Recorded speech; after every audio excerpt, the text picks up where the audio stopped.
আসসালামু আলাইকুম, সবাই কেমন আছেন? আজকে আপনাদের সাথে একটি অসাধারণ মাছের ভর্তার রেসিপি শেয়ার করছি।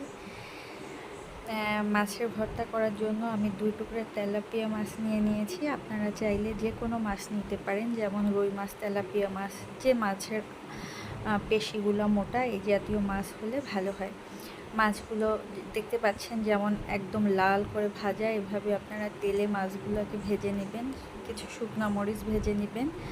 অবশ্যই 2 থেকে 3 কোষ বড় বড় রসুন হলে 2-3 কোষ রসুন তেলে একটু ভেজে নেবেন। রসুন অ্যাড করলে ভর্তাটা অনেক বেশি মজা হয়। আর যারা ঝাল পছন্দ করেন, শুকনো মরিচের পরিমাণটা একটু বাড়িয়ে নেবেন। আমি ঝাল পছন্দ করি, আমি একটু মরিচ বাড়িয়ে দিয়েছি। আর লাগবে হচ্ছে পেঁয়াজ কুচি। আজকে আমাকে ভর্তা বানাতে শেয়ার করছে আমার খালা। প্রথমে মাছগুলো ভালোভাবে বেছে নিয়েছে।